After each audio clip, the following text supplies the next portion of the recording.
Hello everyone, welcome to chemistry class. आज की class में हमें बहुत इंपॉर्टेंट टॉपिक डिस्कस करना है, रिएक्शन इंटरमीडिएट। तो स्टार्ट करते हैं। Intermediate means carbocation, carb anion and free radical.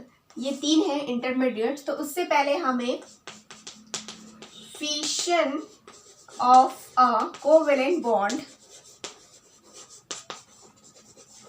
क्या है वो देख लेते हैं। तो फिशन ऑफ कोवेलेंट बॉन्ड, क्योंकि हम ऑर्गेनिक केमिस्ट्री पढ़ रहे हैं तो उसमें सारे बॉन्ड क्या होते हैं, कोवेलेंट बॉन्ड्स होते हैं। तो कोवेलेंट बॉन्ड का फिशन टू टाइप्स होता है। पहला है होमोलैटिक फिशन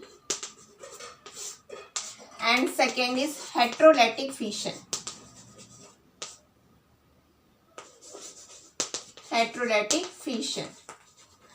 तो होमोलैटिक फिशन क्या होते हैं? सपोज ए एंड बी, ये एक रिएक्टेंट कंपाउंड जिसमें कि टू टाइप्स के मॉलिक्यूल्स हैं, ए एंड बी। अगर एनर्जी मैं दे रही हूं, इसे एनर्जी है ना, ये एनर्जी, तो क्या होगा इसमें, इस बॉन्ड में कितने इलेक्ट्रॉन्स हैं? 2 इलेक्ट्रॉन्स हैं। तो मतलब ये वाला ए कंपाउंड इस इलेक्ट्रॉन को एक्सेप्ट कर लेता है और बी इस इलेक्ट्रॉन को एक्सेप्ट कर लेता है। और कैसे बनते हैं? A and B. ये जो सिंगल इलेक्ट्रॉन है, ये इलेक्ट्रॉन को रिप्रेजेंट कर रहे हैं। तो जो सिंगल इलेक्ट्रॉन है ये कहलाते हैं फ्री रेडिकल।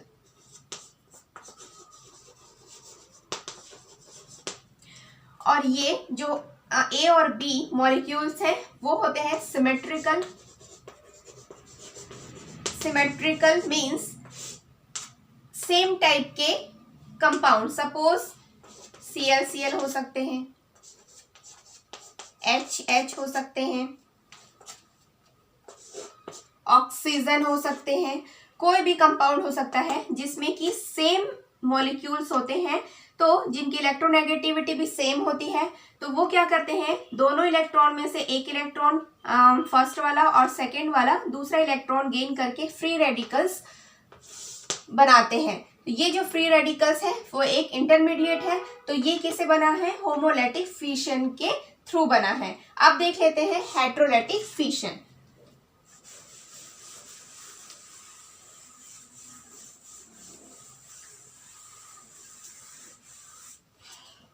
सेकेंड है हेट्रोलैटिक फिशन। तो सपोज ए एंड बी, इस रिएक्टेंट में ए एंड बी टाइप के मॉलिक्यूल्स हैं, इसे भी हम एनर्जी दे रहे हैं। तो ये क्या करते हैं, इनमें से यहाँ पे जो 2 इलेक्ट्रॉन्स हैं कोई भी एक मॉलिक्यूल एक्सेप्ट कर लेता है।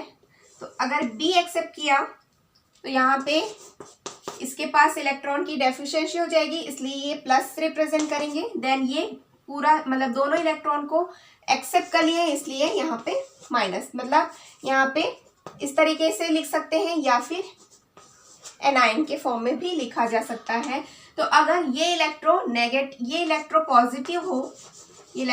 पॉजिटिव होगा तो ये इलेक्ट्रो नेगेटिव होगा। तो जो इलेक्ट्रोनेगेटिव एलिमेंट्स होते हैं वो दोनों ही इलेक्ट्रॉन को एक्सेप्ट कर लेते हैं और कार्बन आयन में कन्वर्ट हो जाते हैं। और जो इलेक्ट्रॉन मतलब कि जिसमें इलेक्ट्रॉन की डेफिशिएंसी होती है वो होते हैं कार्बोकेटायंस। तो इसे हम क्या कहते हैं? कार्बोकेटायन। और इसे हम कहते हैं कार्बन आयन। तो ये 2 इंटरमीडिएट्स हो गए। उससे पहले हमने पढ़ा है फ्री रेडिकल्स। तो आई होप सो ये फिशन आपको क्लियर हुए होंगे। तो इसमें होमोलैटिक फिशन और हेट्रोलैटिक में एक मतलब मेजर डिफरेंस क्या होते हैं कि जो मॉलिक्यूल्स होते हैं होमोलैटिक में सेम टाइप के मॉलिक्यूल्स होते हैं और इसमें डिफरेंट टाइप के। सपोज HCl, HBr, CCl से तो ब्रेक नहीं होता है, H2O एक्सेट्रास। तो ऐसे एलिमेंट्स या ऐसे मॉलिक्यूल जो डिफरेंट इलेक्ट्रोनेगेटिविटी रखते हैं, मींस इन दोनों का जो इलेक्ट्रोनेगेटिविटी का जो डिफरेंस होता है वो ज्यादा होता है, तो वो क्या बनाते हैं? कार्बोकेटायन या कार्बन आयंस बनाते हैं। अब हम स्टार्ट करते हैं कार्बोकेटायंस। कार्बोकेटायंस का सबसे पहले हम देख लेते हैं हाइब्रिडाइजेशन। तो इसके लिए कार्बन की इलेक्ट्रॉनिक कॉन्फ़िगरेशन ग्राउंड स्टेट में क्या होती है, ग्राउंड स्टेट में 1s2 2s2 एंड 2p2। इस तरीके से अगर मैं इसे वैलेंस ऑर्बिटल्स में इलेक्ट्रॉन्स फिल करूं तो यहाँ पे है 2 and this. But excited state में, चूंकि हम कार्बोकेटायंस की स्टडी कर रहे हैं, एक्साइटेड स्टेट में यहाँ से ये इलेक्ट्रॉन्स जो है वो रिमूव हो जाते हैं। हम रिएक्शंस में देखेंगे कि कैसे रिमूव होते हैं। और यहाँ से जो एक इलेक्ट्रॉन्स है ये वाला इधर शिफ्ट हो जाता है। मीन्स हाइब्रिडाइजेशन में ये 3 ऑर्बिटल्स पार्टिसिपेट करते हैं, हाइब्रिड ऑर्बिटल,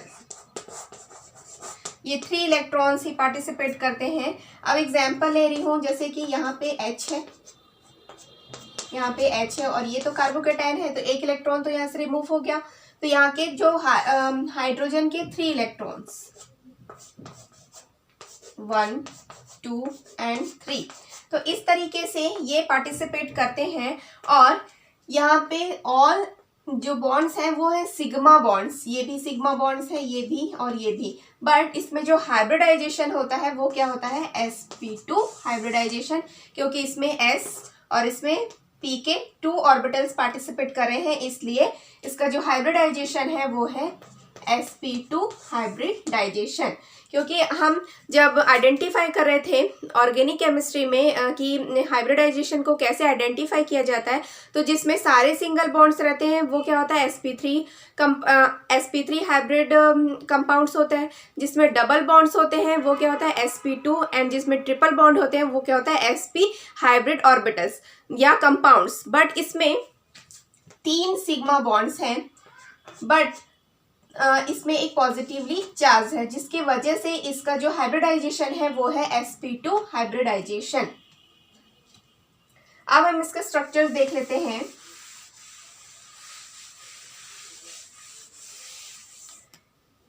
देखिए यहाँ पे इस तरीके से, और जो लास्ट वाला जो p ऑर्बिटल था वो एम्प्टी है। मींस एक्साइटेड स्टेट में हमने देखा था 1 2 3, तो ये वाला जो ऑर्बिटल है वो एम्प्टी है, 2s 2px एंड 2py, और ये एम्प्टी होता है। तो ये है empty p orbital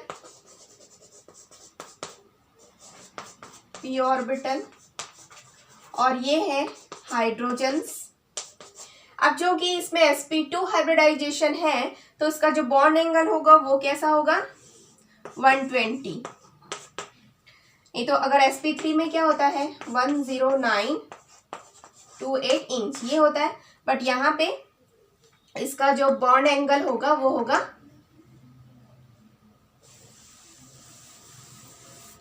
120। I hope so hybridisation आपको क्लियर हुआ होगा। अब हम देख लेते हैं कार्बोकेटायन की स्टेबिलिटी।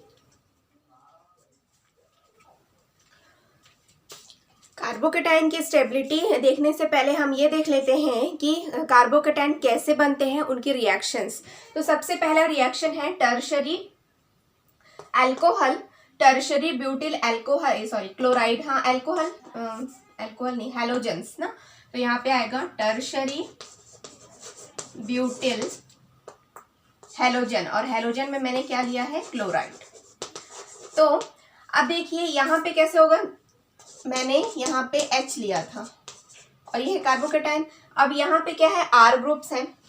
तो R ग्रुप्स क्या करते हैं, इलेक्ट्रॉन रिलीज करते हैं, और हैलोजन क्या करते हैं, क्योंकि ये इलेक्ट्रोनेगेटिव कंपाउंड है, कार्बन से भी ज्यादा इलेक्ट्रोनेगेटिव एलिमेंट्स है ये, इसलिए ये दोनों इलेक्ट्रॉन्स को ये एक्सेप्ट कर लेता है और ये क्या बन जाता है,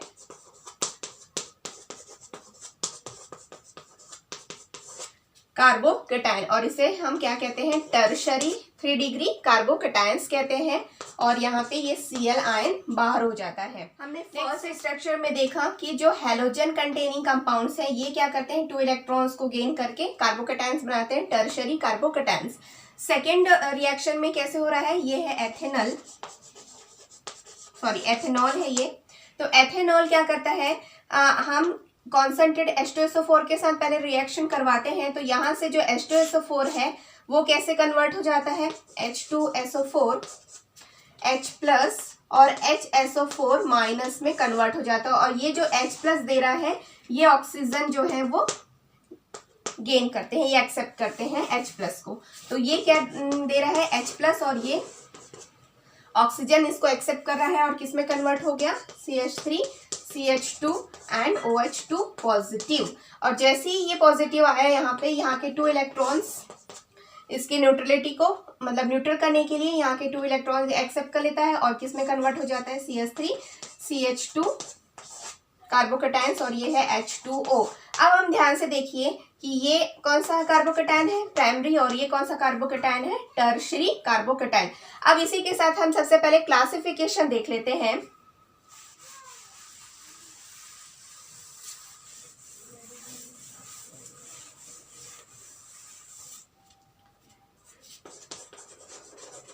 क्लासिफिकेशन, तो कार्बोकैटायन को इसका जो क्लासिफिकेशन किया गया है 3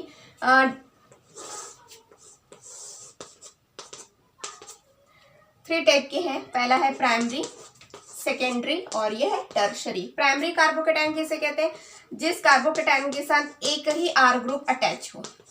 जैसे ये कार्बोकैटायन है, इसके साथ में एक ही R ग्रुप है, बाकी सब क्या है, हाइड्रोजन, और ये कार्बोकैटायन। सेकेंडरी में क्या होते हैं, 2 R ग्रुप्स होते हैं और एक H, ये है सेकेंडरी। और टर्शियरी में तीनों ही क्या होते हैं, R ग्रुप्स होते हैं। ये 3 R ग्रुप्स जब एक ही कार्बन से अटैच हैं तो ये हो जाता है टर्शियरी कार्बोकैटायन। अब हम देख लेते हैं इनकी स्टेबिलिटी। ये जो ऑर्डर मैंने लिखा है उसे हमें ध्यान देना होता है। कार्बोकैटायन की स्टेबिलिटी हमने हाइपर कॉन्जुगेशन है इंडक्टिव इफेक्ट के अकॉर्डिंग हमने पहले ही देख चुके, उसमें से कुछ क्वेश्चंस भी हमने सॉल्व किए थे।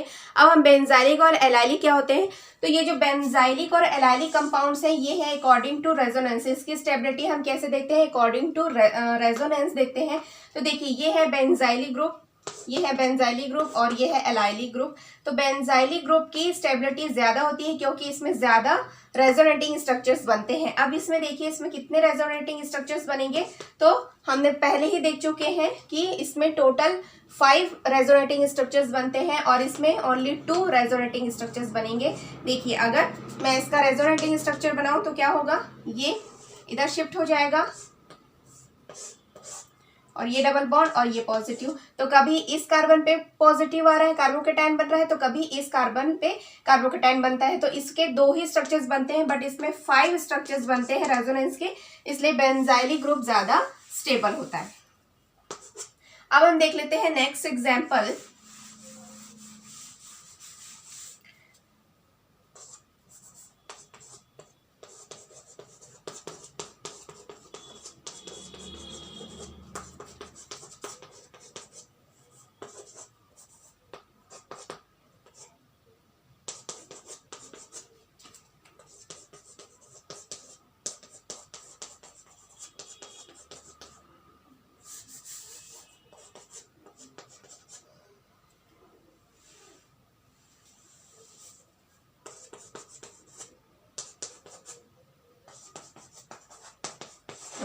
इसकी स्टेबिलिटी बताइए कि सबसे ज्यादा स्टेबल कौन से होंगे। तो हमने देखा था कि जिसमें अकॉर्डिंग टू हाइपर कॉन्जुगेशन कि जिसमें ज्यादा अल्फा कार्बन्स होते हैं वो ज्यादा स्टेबल होता है। और अकॉर्डिंग टू इंडक्टिव इफेक्ट तो देखिए यहाँ पे हम दोनों ही बेस पे देख सकते हैं। पहला है हाइपर कॉन्जुगेशन, तो हाइपर कॉन्जुगेशन के अकॉर्डिंग ये इसे मैं मीन्स ये है एक कार्बोकैटायंस। तो देखिए इसमें कितने अल्फा कार्बन्स हैं, इसमें 3, 3, 6 एंड 9, तो इसमें 9 अल्फा कार्बन्स हैं, सॉरी हाइड्रोजन्स है, 9 अल्फा हाइड्रोजन्स है, इसमें 6 अल्फा हाइड्रोजन्स हैं और इसमें कितने हैं 3 अल्फा हाइड्रोजन्स और इसमें 0। तो किसमें ज्यादा अल्फा हाइड्रोजन्स है? टर्शरी में। ये है tertiary carbocation, secondary, primary, then ये तो है ही नहीं, तो इसलिए इसका ऑर्डर क्या होगा? इस तरीके से होगा इसका ऑर्डर 1 2 3 4।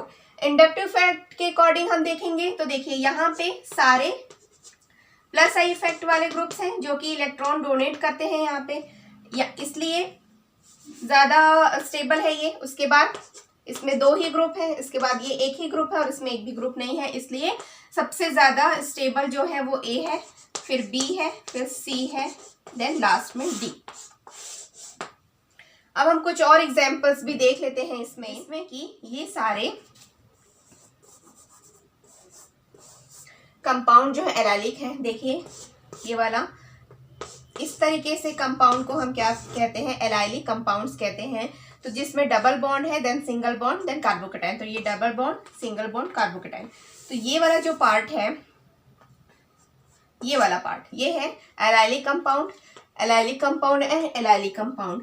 अब इसमें देखते हैं कि एलाइलिक कंपाउंड तो है बट इसमें सारे एलाइलिक कंपाउंड्स हैं, तो हम स्टेबिलिटी कैसे चेक करेंगे? अब हम देख लेते हैं हाइपर कॉन्जुगेशन।